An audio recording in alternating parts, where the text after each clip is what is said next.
economics, education, entertainment, labor, law, politics, religion, sex, and war. If you do not understand racism, which is white supremacy, what it is and how it works, everything else that you understand will only confuse you. Confuse you. Confuse you. Confuse you. Confuse you. If you do not understand, confuse you. If you do not understand, confuse you. If you do not understand, confuse you. Confuse you.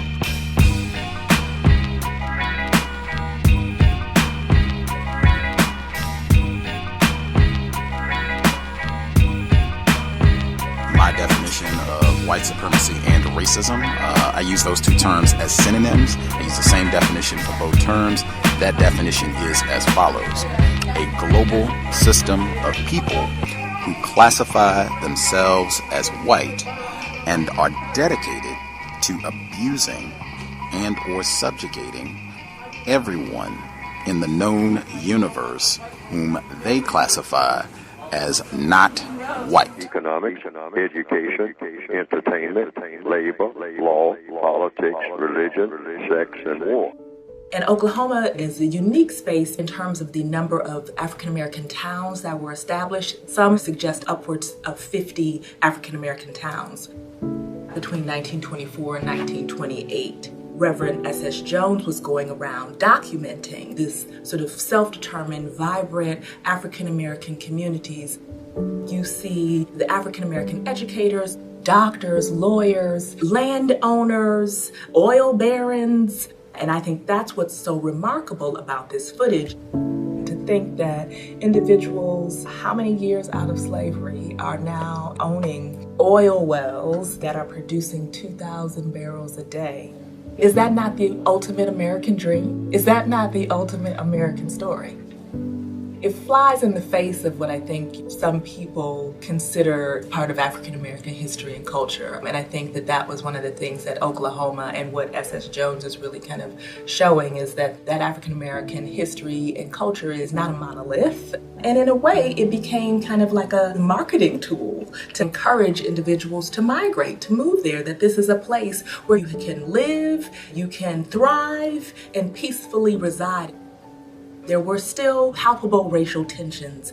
There are lynchings, there's Jim Crow, segregation, there's all of these things, and you still have an African-American community, or many communities, that really speak to the fortitude and resilience of Black people in this country.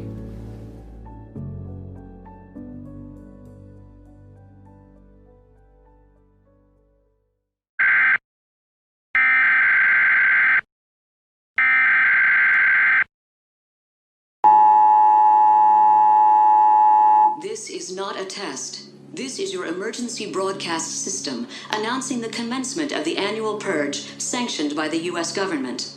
Weapons of Class 4 and lower have been authorized for use during the purge. All other weapons are restricted. Government officials of ranking 10 have been granted immunity from the purge and shall not be harmed. Commencing at the siren, any and all crime, including murder, will be legal for 12 continuous hours. Police, fire, and emergency medical services will be unavailable until tomorrow morning at 7 a.m. when the purge concludes. Blessed be our new founding fathers and America, a nation reborn. May God be with you all.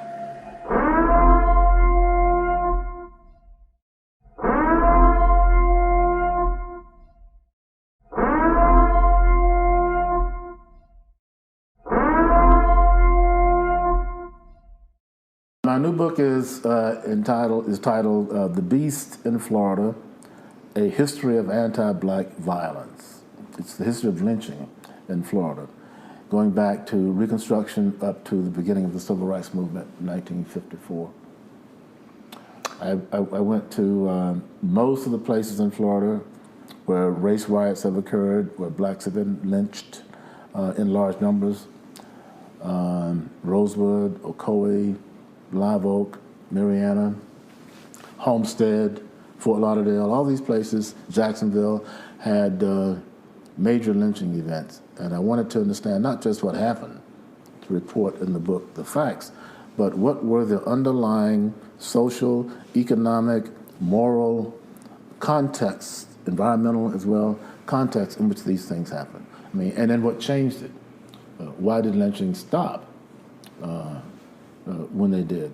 So not just reporting on the events, but on the why these things happen. I mean, there were white men in the 1920s and 1930s who could hang a black man on a Saturday night, castrate him, put his testicles in a jar of vinegar, and go to church the next morning with a clear conscience. How do you get to do that? What does it take to have a person feel that, yeah, we should have done what we did. I'm okay with God if I participated in a lynching last night. All my life growing up in Central Florida, I had been told to stay away from Ocoee, but did not know why. In a Ku Klux Klan mentality white community, the Negro was evil. The census record told the story. 495 black people disappeared overnight from the town of Ocoee. I don't know whether it was right or whether it was wrong. I know one thing that was wrong was that the people should have been allowed to vote. Ocoee today is a physical illusion of a invisible injustice, and until the reality of that night in 1920 or that event comes to light, there will always be a cloud of darkness over the city of Ocoee.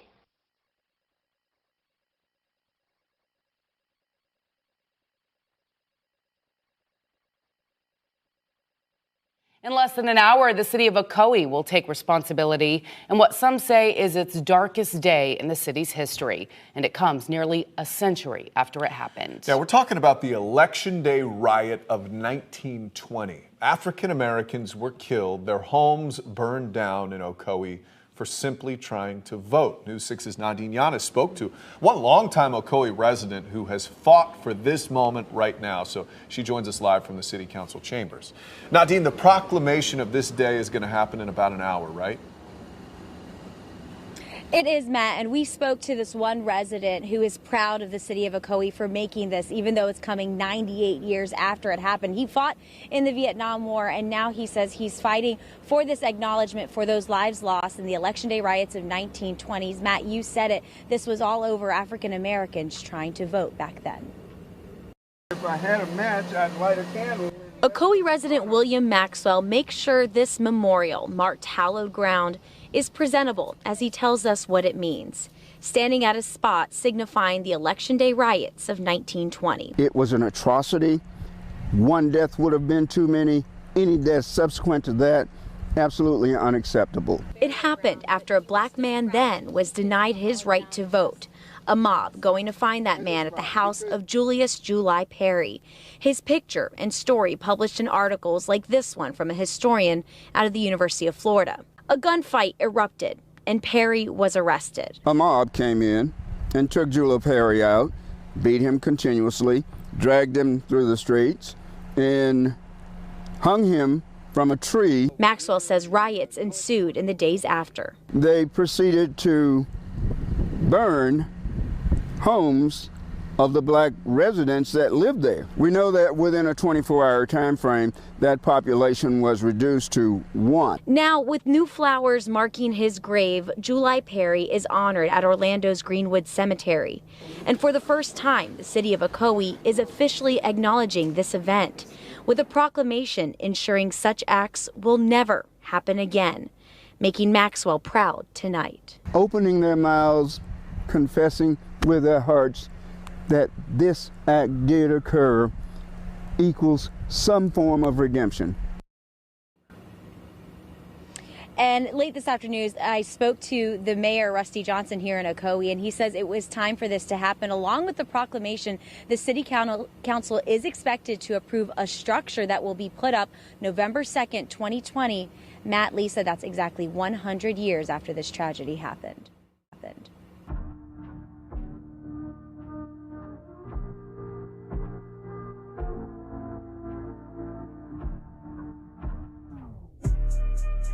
You are now listening to P.A.R. People Activity Radio, and I'm your host, JohnGHorse. Welcome. You have found your family in a peaceful place. P.A.R. aims to be a family-friendly information distribution program seeking to inform non-white people, in particular Black classifieds, and assisting in counter-racist codification. Yes, indeed. The title of the day's show is Julius Perry, the 1920 Ocoee, Florida Election Day Massacre, and the myth of Black American cowardice.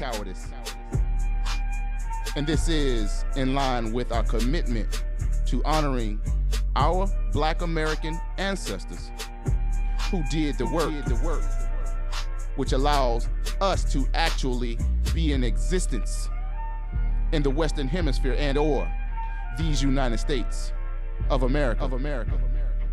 This particular event, this particular tragedy, this particular state-sanctioned anti-Black ethnic cleansing takes place in Ocoee, Florida, Central Florida, near Orlando and or it is Orlando.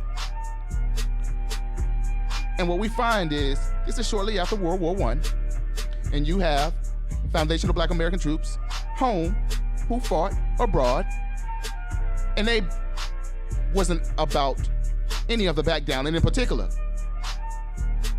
Julius Perry was really about that life. He wasn't about the back down. And what we're going to do, we're going to give a Black self-respect review of the evidence that we have came across. Cue the clear. Welcome back to Our Legacy, the Willie Clark Show Black History Month special. You know, many people know about the story of Rosewood, the North Florida town that was destroyed by whites in 1920. Of course, we saw the movie, right? But not many people know that there was a similar incident right here in Central Florida in the city of Ocoee. It occurred on Election Day 1920 when Mose Norman, an African American, went to the polls and attempted to vote. He was turned away, but he returned later with a shotgun. He was disarmed and beaten by whites. And later, his friend Julius Perry obtained a note from the judge saying that indeed he and Mose Norman were eligible to vote in this election. Later that afternoon, a group of whites burst into Julius Perry's home.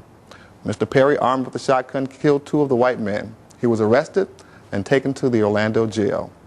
Later on that day, a mob of whites broke into the jail, removed Mr. Perry. He was taken out and lynched.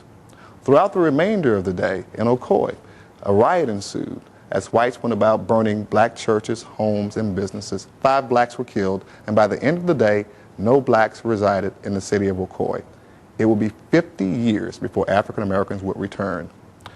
Reverend Fred L. Maxwell, who has been the pastor of the St. John Missionary Baptist Church here in Orlando for 34 years, joins us now. He was just 13 at the time of the race riot, but he remembers it very well.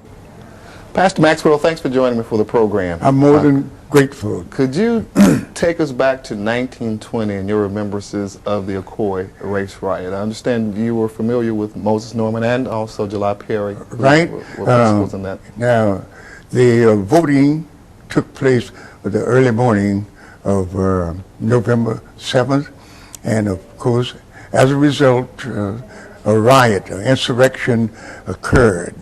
And throughout the day, many people were hurt. But it just so happened that one good friend of my father, Mose Norman, was one of the outstanding citizens and property owners in the Ocoee area. And when he saw that the situation had gotten out of hand, and the Klansmen, at least the mobsters, began setting fire to homes of black people, plus the churches, two churches, and Masonic Hall. And Mose Norman, he took off in his Columbia 6 automobile and came by the home of our family and called my father and related to my father what was going on. And of course, Mose Norman was able to escape the wrath of the mob. But unfortunately, Mr. Julius Perry, of course, employing his weapons and ammunition, attempting to defend himself and family, he was shot and wounded in his cane. And I understand Mr. Norman had just talked about or come from July Perry's house just before he came to your house. He left Mr. Julius when he discovered that Mr. Julius Perry had been shot. Then Mose, for his safety, he took off and escaped. And he came by our home and called my father. And now, of course, you're over in Unpacking. Now, the rioting did spill over to Unpacking, but what were the senses of the time? I mean, what was the mood amongst people? Were people, I mean, even before the elections took place, were people aware there's going to be trouble? I would imagine in 1920 and the Voting Rights Act just hadn't been passed yes. in 1920. Now, Mr. Norman also said to my father that some nights before, perhaps a week before, that the Ku Klux Klan had conducted a parade late one night, and they were speaking over bugles, warning the blacks that on Election Day, don't go to the polls. If you do, it's going to be serious trouble. So these were brave and courageous men. Oh, yeah. They knew what they were in for. That's right. And they understood where the problem was. Yes. So now Mr. Norman, of course, before he came to my father, he came to Orlando and called for then a federal judge, I can't remember the judge's name, and explained to him what happened. And the judge informed him, says, well, if you can survive this, you can bring a lawsuit because you are entitled to vote. So since they denied you all the opportunity to vote, you can sue the county or the state. But so then Mr. Perry left the judge, came on to my father, and of course informed my father of what happened, and then he disappeared. So we don't know what became of him. You were a very young child at that point. I was 13 years of age. How did that impact your life? What was the statement there? And I know you've been an outspoken advocate for the rights of African Americans in Central Florida for a long time. Yes. Was that one of the incidents that inspired you? It had quite an impact, a devastating impact, because from age 6 in 1913, my first day in school, it was a wonder to me why was it that we black children had to walk past the white school to go to our black school. And of course, there's a lot more in there that time won't permit us now to explain. One quick question before I let you go, though. You stated to me that you felt that if the state of Florida paid reparations to the families of survivors of Rosewood, that they should do likewise for Ocoee. Would you agree with that statement? Yes, indeed so. It's my firm belief. Why not? Pastor, why not? Thank you very much for joining the program. Yes, sir. I really appreciate having you. All right, and thank you, Son Clark, and may I just commend you for the great work, the great contribution you're making to our most prosperous community, and I believe that your continued efforts will do the more to make it better for all concerned. Thank you very much. Yes, indeed. Yes, indeed. And we are back. Yes, indeed. Yes, indeed. The only consistency in the reports, newspaper articles, and studies on the Ocoee, Florida Election Day Riot is the inconsistency in the alleged story leading up to, and the inconsistency in what happened after the gunfight. When you're studying these events nationwide in the United States of America, and I contend globally, worldwide, wherever a European colony has settled, you will find murky, vague, confusing reports by state, by federal government, and by local law enforcement. This is an all-inclusive, conspiring effort by those people who classify themselves as white, and they are dedicated to the dominance of people who they classify as non-white, in particular, the people who they classify as black. In an attempt to show black self-respect, I am going to refer or reference Dr. Marvin Dunn's book titled A History of Florida Through Black Eyes, where he honorably does the best that he can with the tools and access that he had, where he honorably compiles information pertaining to anti-black ethnic cleansings in the state of Florida.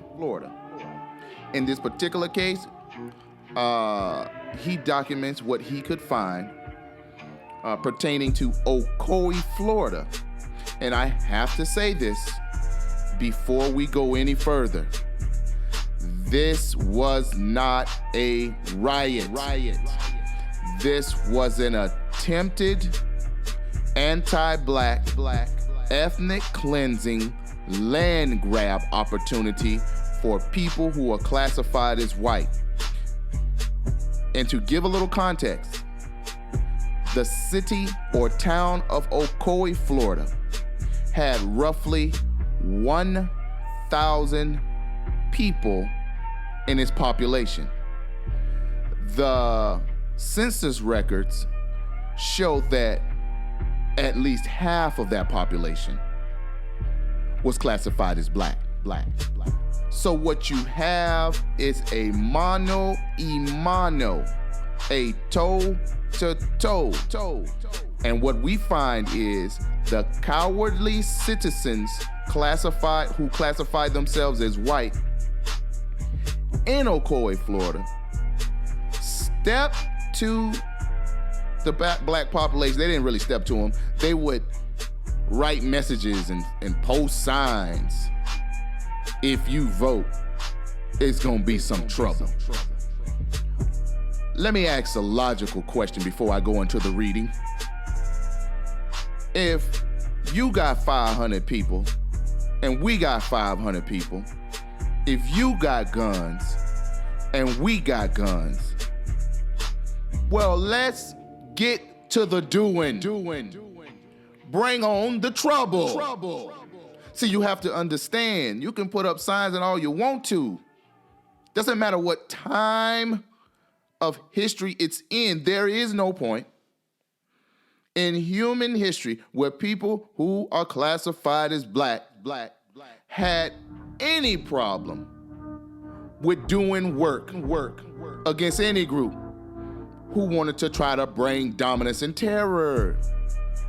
But we will consistently find in these United States and worldwide that when the toe-to-toe popped off, people who were classified as black would wear that tail out. But you have to understand, these are government sanctioned, state-supported law enforcement, local law enforcement backed attacks and genocides against people who classified as black, and people who classified as black knew that was what they were up against. But they set up code reds. Everybody knew how to shoot. Women, children, elderly. If you can pick it up, you can cock it, you was a soldier. And this beautiful documentation of information that Dr. Marvin Dunn presents sheds a little logic to these crazy cockamamie stories that you hear. I will give my perspective and review following the reading. And with all that being said, cue the clip. The months leading up to the elections of 1920 were highly charged. Women could vote for the first time, and this included black women. There had been concerted efforts to register blacks to vote. This was at the time when blacks could not join the Democratic Party, so those who were registered to vote were registered almost exclusively as Republicans. Local whites resented white Republicans who assisted blacks in voter participation. There were also tensions resulting from the return of black soldiers and sailors from the First World War. Many of these were more militant than their parents had been in terms of seeking racial equality. Since these men had been fighters overseas, they were all the more feared when they returned home. Julius July Perry was such a man. He was not a poor man. July Perry owned considerable property in the Ocoee area and had a fine home on Apopka Road. Mose Norman was also a relatively well-off black man and successful farmer. He drove a brand new, beautiful convertible car, which was very unusual for a black man at the time in Ocoee. The economic status of the two black men is important in that there is a belief by some that the Ocoee incident was caused by economic jealousy, poor whites attacking well-off blacks. But the Ocoee riot had little to do with the economic status of Mose and Perry. Also, the riot was not caused by white opposition to black voting, although there was strident white opposition to blacks voting in Ocoee and throughout Central Florida. The Ocoee incident was caused by the mistaken belief of whites that armed blacks had killed two white men who were acting as law enforcement officers, one of whom was well known and liked in Central Florida. July Perry and his friend and fellow traveler, Mose Norman, were activists for voting rights for blacks in Central Florida. The two men were encouraging blacks to register to vote. They were doing so in association with the local white Republicans, including the support of Republican Judge John M. Chaney. On Election Day, at least one of the men, Mose Norman, tried to exercise his right to vote. He was rebuffed. There was conflicting accounts of what happened that initiated the events that followed. By one account, Norman was denied the opportunity to vote at the polling office for no apparent reason except that he was black. The conflicting account was that Mose was denied the right to vote because he hadn't paid his poll tax. This is unlikely, since he was an advocate for black voting and since he was well off. It is doubtful that his own poll tax had not been paid. He allegedly returned with a shotgun, but whites beat him up and took the gun away. A conflicting account says that Norman did not return to the polls with a gun, but went instead to the home of July Perry. These two went to the Judge John M. Chaney in Orlando. Chaney was the Republican who was known for supporting black rights. He also had aspirations to become the state's first Republican United States Senator, a matter of which the Klan took notice. In that account, the judge told them to return to the polls to get the names of the men who had ejected Mose Norman. This makes sense on the face of it, but it was very dangerous advice. It's not clear if Perry and Norman went to the polls to attempt to vote or get names. But in any event, by now rumors were spreading among whites that armed blacks were assembling at the Perry home, preparing to march to the polls. The rumor had been confirmed by an ex-slave, Burley Jones, who told his former owner that he had heard that blacks were arming themselves and gathering at the Perry home. Since this misinformation emanated from a black man, whites believed that the reports of armed blacks had credence. A group of armed white men, led by Sam T. Salisbury, a respected white man and probably including some Klansmen, surrounded the Perry home. In the ensuing gun battle, 2 white men were killed, at least 6 others were wounded.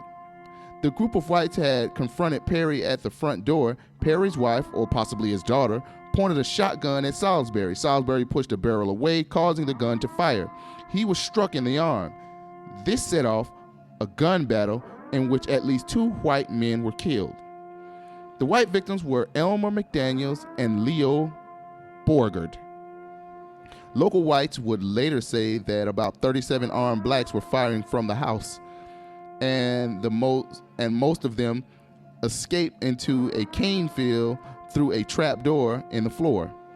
But according to July Perry's nephew, Richard Allen Franks, the only people in the Perry home that night were July, his wife and daughter, his sons, and 2 hired hands were in outbuildings in the back of the house.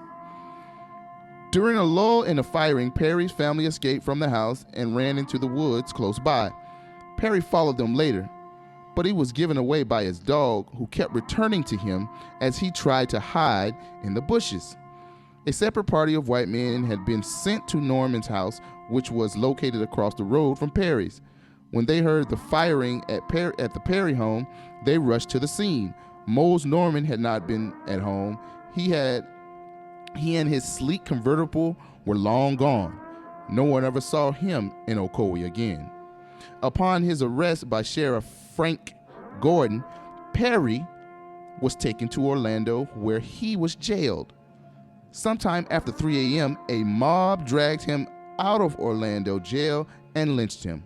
The lynchers took Perry to a location close to the home of Judge Cheney and hung him from a tree. Some people believe that this was an attempt to send a message to the judge, since the lynching scene was some distance from the jail from which Perry had been taken. Perry's body was recovered and buried in Orlando's Greenwood Cemetery in a pauper's grave that remained unmarked until 2002. In the course of the Ocoee disturbance, at least 25 homes, 2 churches, and a black fraternal lodge were burned. 6 black and 2 white deaths were recorded. However, it had been estimated that others were killed. In the aftermath of the riot, blacks were coerced by whites to leave Ocoee. Almost all did. The riot had been spontaneous in its beginning, but the aftermath was methodical. By the late 1940s, no blacks had returned. Mose Norman settled in New York City, where he died in 1949. In the end, Burley Jones was the only black person living in Ocoee. Local whites eventually raised money to place him in a nursing home. The Ocoee riot is generally seen incorrectly as a politically inspired event. That is, that the riot took place because Orange County blacks were attempting to vote. Although there were high tensions leading up to the 1920 elections, this was not the cause of the attack upon the black community of Ocoee. Rather, the Ocoee riot was caused by the unfounded rumor that armed blacks had killed 2 white men who were acting in the capacity of law enforcement officers. But the white men had not been killed by blacks. They had been killed by other whites who were firing wildly into the Perry home. The fact is documented in reports on record at the Corey Hand Funeral Home in Ocoee. This white-owned funeral home has the most detailed record of burials in Ocoee. The records at the funeral home state that the men were killed accidentally by other whites who were firing into the Perry home. The funeral home document was based upon information given to the funeral home by the local sheriff as the official causes of death of the two men. Barbara Cheney, Judge Cheney's granddaughter, confirmed that a black man from Ocoee approached her grandfather for advice regarding voting. She also recalled that her father and their family were subjected to threats from the KKK. She said she understood why it was necessary for the family to be armed in their own home. I would always find a revolver under my father's pillow. Mildred Board, an 88-year-old black woman living in Apopka who survived the attack, had vivid memories of the event. She recalled that you could see the smoke from about 8 or 9 miles away and the desperate flight of blacks from Ocoee. Her father asked one man who had fled the violence how he had gotten there wearing only his nightshirt. I ran like a rabbit in the wind, the man said. Board also remembered the Perrys as good friends of her family. They were lovely people, she said. Children liked to visit the Perry home because July Perry always had candy for them. Armstrong Hightower, age 93, survived the Ocoee riot and was interviewed by the Orlando Sentinel in 2001.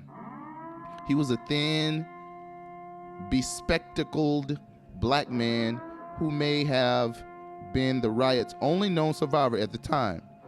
He was living in a 2-room apartment in Fort Lauderdale. He was 13 years old at the time of the riot and was July Perry's neighbor. As his family fled into the orange groves to hide themselves, he recalled looking back and seeing Perry's barn go up in flames.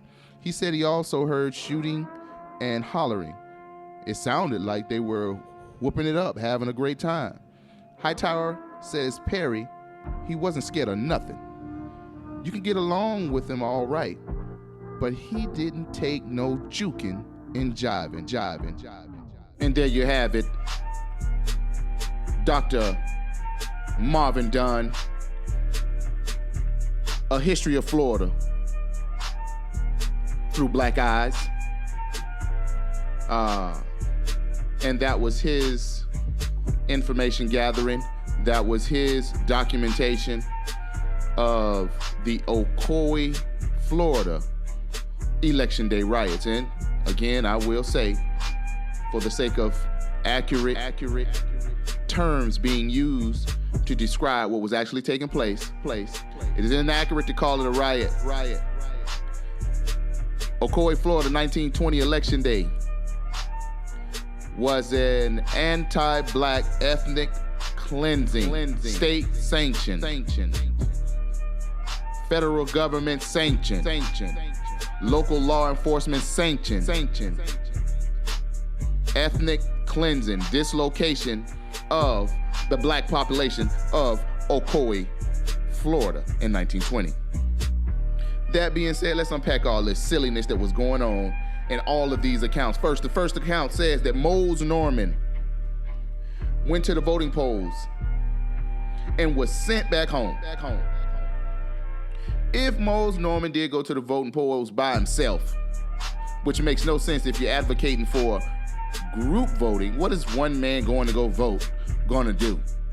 And why are these clearly intelligent Native Black American males who are prosperous in their own right, landowners, business owners, why is Mose Norman gonna do something as silly as to go to the voting polls when you know you got armed, suspected and confirmed white supremacists waiting on you? You understand that? That's foolishness, but that is what was reported in most of the confirmed white supremacist newspapers. Mose Norman comes up to the voting polls and tries to vote, and we sent him back. Just a bunch of fantasy. You understand me? So then another account says that Mose Norman returned by himself once again after being exited or denied the right to vote the first time. He comes back with a shotgun. Stop it. white supremacists, stop it. And the report goes in one of the newspapers that the white men at the voting poll area beat him up and took his gun. Then he went running with his tail in between his legs. Stop it. Unbelievable. It doesn't make any sense. Nobody is that silly. Now, another report says that the local white supremacists of Ocoee, Florida, who did not outnumber the black Americans in Ocoee, Florida, what they did was, prior to Election Day, they conspired to have a showing of force. Because it was understood that no matter what messages they sent, whatever, no matter what threats that they volleyed and threw toward the black Americans in Ocoee, Florida, it wasn't no back down finna happen. Because it was understood that Julius P.A.R, who was leading the group, had well-trained and ready to rumble former military black Americans ready to put in some work. And let's be honest about it. Let's think about this for a second. All this mistreatment, all this injustice that's flying around in the 1920s and before, during this event, is it hard to imagine that there just was some black American men and women that was ready to do work on white folks? Didn't everyone even worrying about no voting? Oh, they want some trouble? Oh, we gonna bring the trouble. You understand me? It was just finna go down. It was getting ready to go down. And the white supremacists knew it. And if it went down, who had the most motivation? You understand me? They're sitting here gassing these white supremacists up in Ocoee, Florida, and they don't even really have the tenacity which is needed to combat the tenacity that was going to be coming from the black side of town. So what these white supremacists did in Ocoee, Florida, they started to recruit white supremacists from neighboring towns and cities. And there are reports that they got white supremacists from St. Cloud, Florida. They got white supremacists from Apopka, Florida. They got white supremacists from Tampa, Florida. They got white supremacists from Orlando, Florida. They got white supremacists from St. Pete, Florida. And they were going to ascend upon the black community in Ocoee, Florida on Election Day. And they were going to start with Mose Norman and Julius P.A.R at their home. But this is what happened, folks. There was a shootout. Because you gotta think about it. You think Julius P.A.R, Mose Norman, and all the other black American men were sitting there twiddling their thumbs, not knowing that something was finna pop off? No, they was really waiting on it to happen. And the rumors of armed blacks on Election Day probably was legitimate, and it wasn't unlawful. Matter of fact, when the white supremacists stepped to Mose Norman at his home, as they say, stop it. The report says that one of the white supremacists knocked on his door. Knocking on the door for what? What are you saying? It's Election Day. What are you at What are you at Julius P.A.'s home for on Election Day? They didn't show up knocking on no door, talking about something, come outside, etc., etc. They just start shooting. It was an ambush. And what happened was everybody who was breathing and who can walk and talk had a gun in the black community. Julius P.A.R did not live outside of the black community. He lived inside the black community. Mose Norman lived across the street from him, inside the black community. When they seen the so-called white supremacist mob coming toward the black community, it was code red. It was code red. Code red mean those who are gonna get the work put in, they're gonna put in work so that the women and children and elderly can get out through the back way.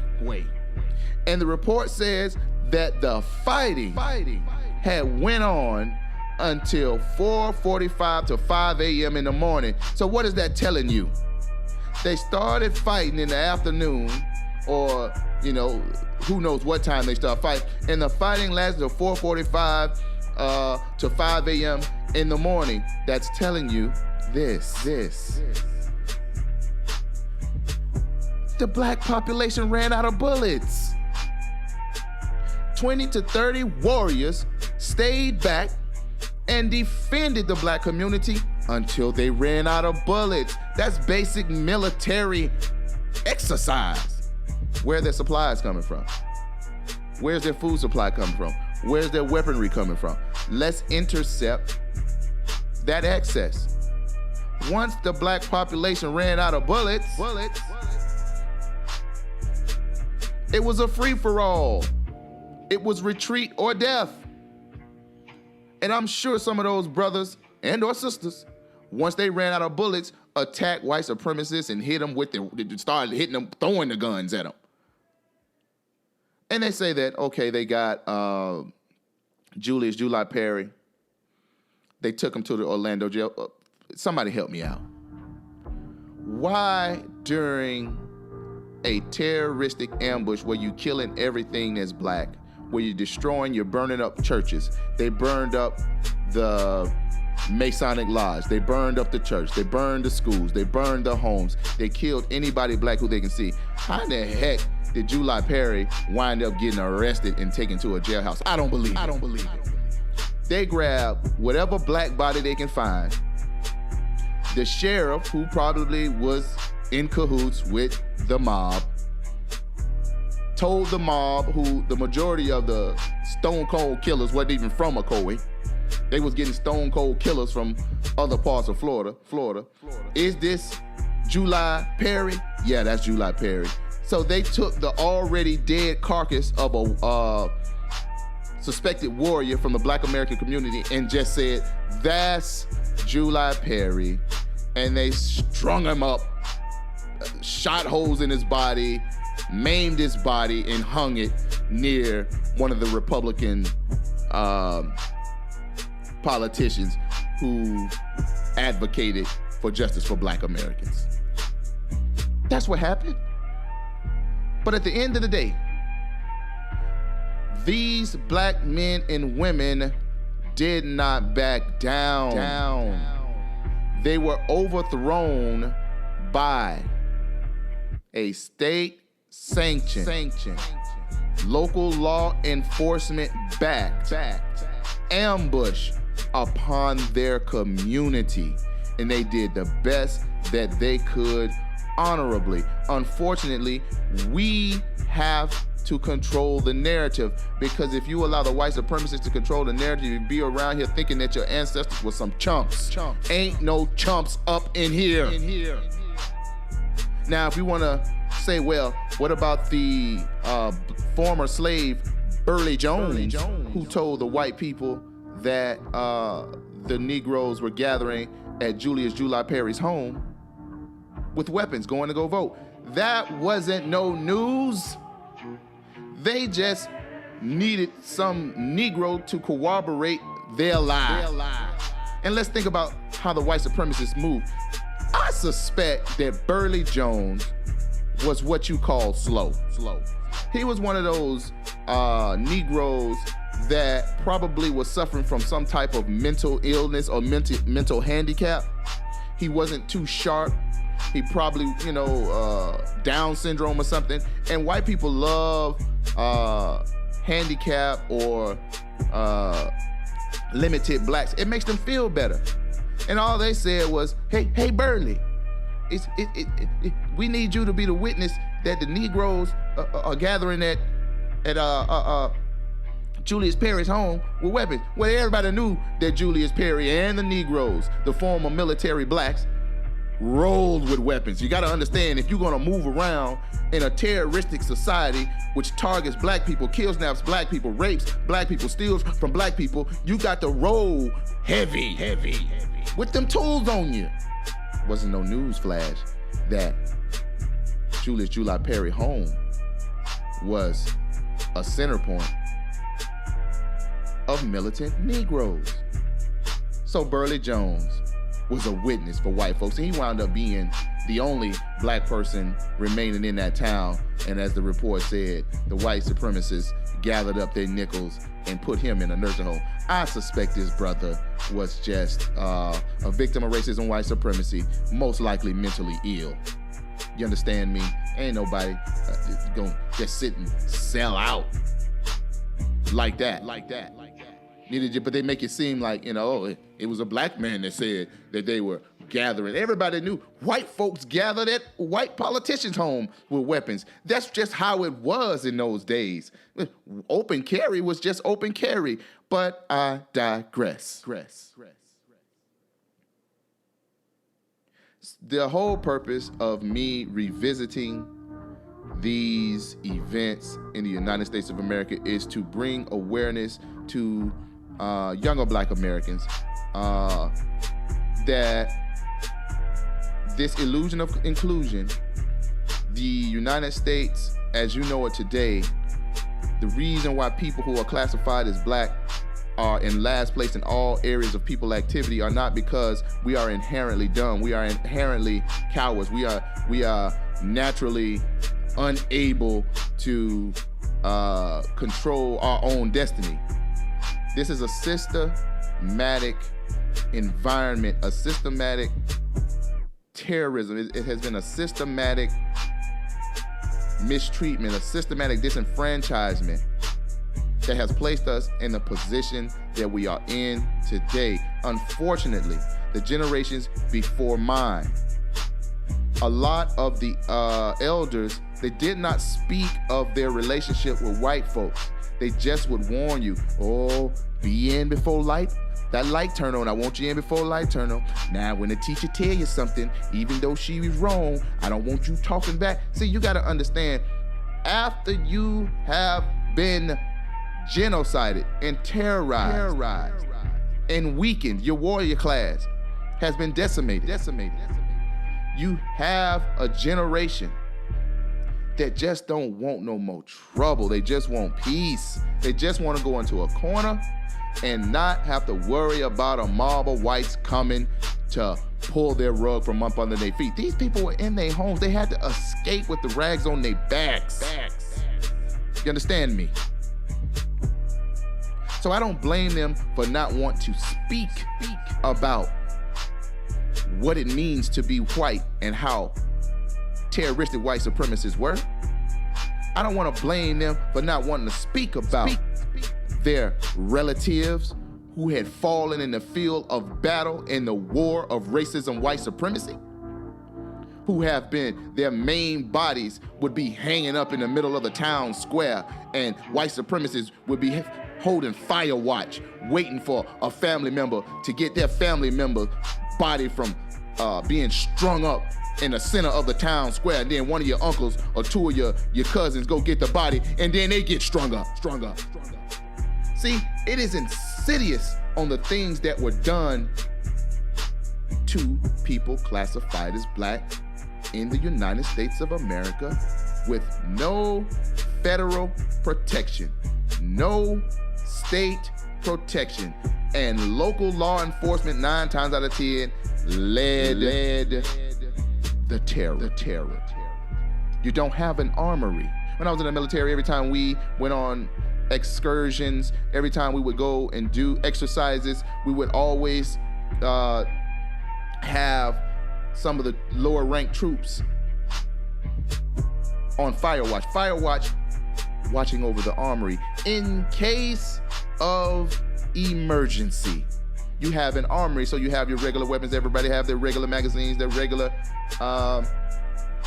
ammunition. But then if there is an emergency, we have an auxiliary stock of weapons called an armory. You got to understand, when a white supremacist descends upon black American communities, they come there with their regular guns, their regular ammunition, but then they have local law enforcement who has access to an armory. You understand me? And in some cases, they would call upon the state guards who have high-performance military weapons, machine guns. It's a wrap. If somebody got a machine guns in those days, it's a wrap. They can just mow you down while you still trying to load your shotgun, your hunting gun, your little pistol, your Saturday night special. Ain't gonna do nothing against no machine gun, but I digress.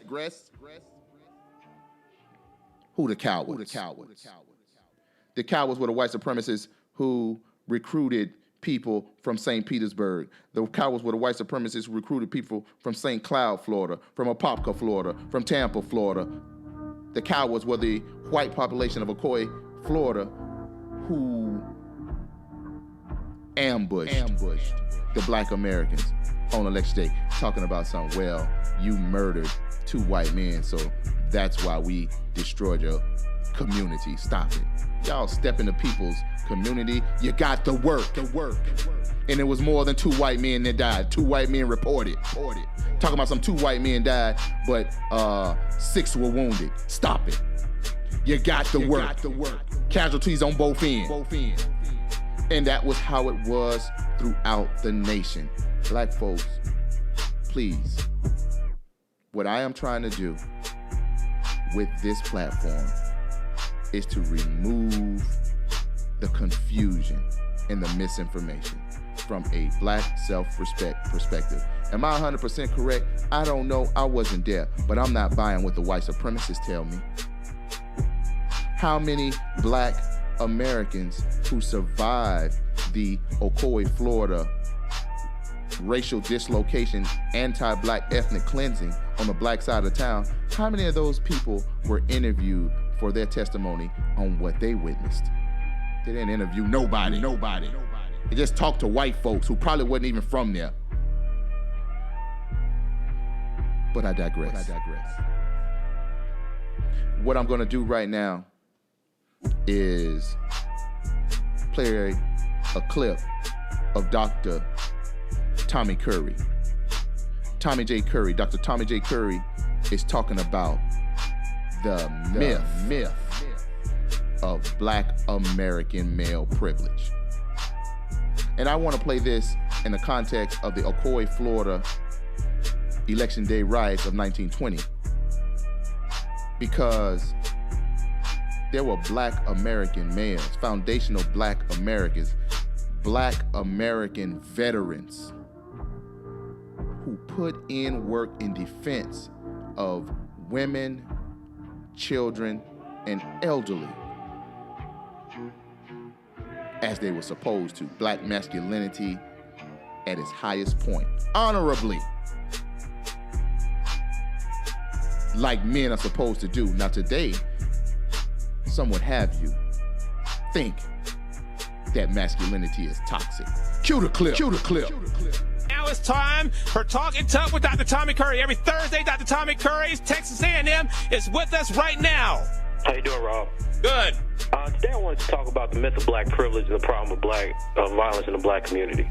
Let's do it.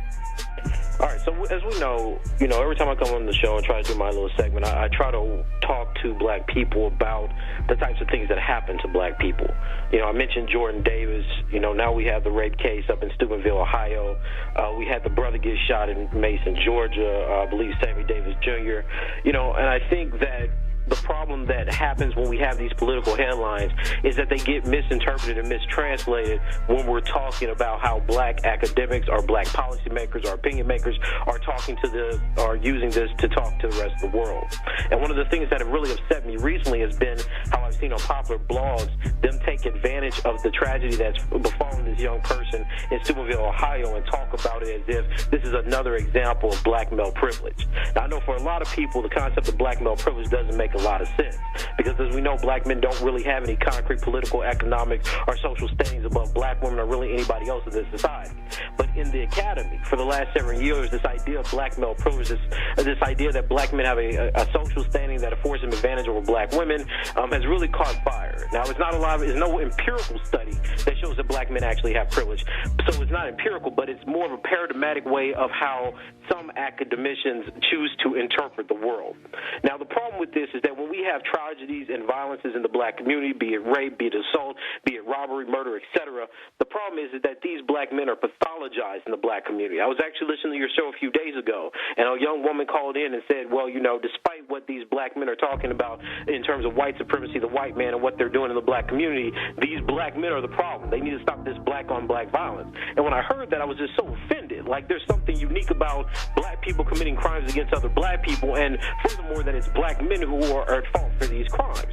But when we don't look at the black community from a sociological standpoint, from a conceptual standpoint, and say, what is it in being oppressed? What is it about being impoverished that makes these black men feel that they have to fight each other for resources, or fight each other for space, or even hate the blackness of someone else? Then we're losing the point. And we retreat into these very problematic assumptions that black men themselves are the problem, when in fact, what we need to do is be looking at how black men are victims themselves of certain types of racism, certain types of oppression, and as I said before, certain types of sexual violence that have been either at the hands of other black men or often ignored black female perpetrators. Now, I mentioned Robert Staples before, and he talks about how all racism has a sexual violence or a sexual component to it, and we really need to think about that. We talk about how black men are getting incarcerated, but what we don't talk about is how the human rights violations these black men suffer from during incarceration, like prison rape, has a real psychological and physical impact on how black men not only perceive themselves, but perceive the world once they get out. We look at incarceration or the myth of the black rapist and say, well, we know that exists, it's bad, it's racism, but we don't look at how that's an actual socializing function and how black men are oppressed. Recently, Ishmael Reed wrote a beautiful piece. It was called Of Black Men and White Middle-Class Feminists, and he explained that while black men can certainly be cruel to women, they're certainly not responsible for worldwide misogyny. So you can say that black men, because they're abusers, because they're violent X, Y, and Z, right, certainly have a problem with women, certainly exercise some power over women. But what Ishmael's trying to contextualize is that violence is a community problem. It's not something that you can blame on one group of people. Nobody wants to talk about how black men have been killed or abused by their female counterpart. Or from one point in history, from the 70s to the late 80s, black men were the largest victims of interpartner homicide. Now, this isn't to say that we should blame black women for that problem, but what it's to say, it suggests is that the black community is much too complex to be articulated saying that because black men are bad, because black men are violent, then they in themselves are the downfall of the black community. Now, on the other hand, too, this is not to demonize black women. This isn't to say that because black women are violent that we should blame them. What I'm trying to push forward here is that we have to actually have a complex understanding of what black academicians are missing, and that's that the black community itself is complex. Many of these black academicians are working with the categorical logic of 5-year-olds. They divide the black community to good versus bad, evil versus good, desirable versus undesirable. And during this, they're using this as the way to get to catalyze their careers. They're buying into these identity politics. Well, that's a black man. I'm a black feminist. I hate black men. Yes, let's see what we can write about black men. I hate the ghetto poor black people. So let's write about how black people lift themselves up from their bootstraps, right? These types of categories do not serve to illuminate any of the problems in the black community. The black community requires us to be very nuanced, very specific in understanding what the problems are. If we have a problem with violence, let's not call it black-on-black violence as if other races don't commit violence against the people that live next door to them. That's stupid. Most crimes are committed to people that are in your own community. So when we ask the question of why black people are violent, it must necessarily come next to the question of how is it that black people are disempowered? How is it that black people are disempowered? Dr. Tommy J. Curry, straight no chaser, balls.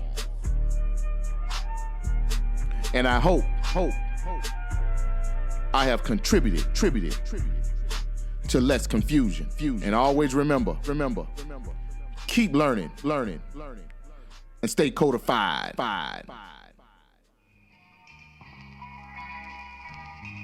Economics, education, entertainment, labor, law, politics, religion, sex, and war. If you do not understand racism, which is white supremacy, what it is and how it works, everything else that you understand will only confuse you. Confuse you. Confuse you. Confuse you. Confuse you. If you do not understand, confuse you. If you do not understand, confuse you. If you do not understand, confuse you. Confuse you.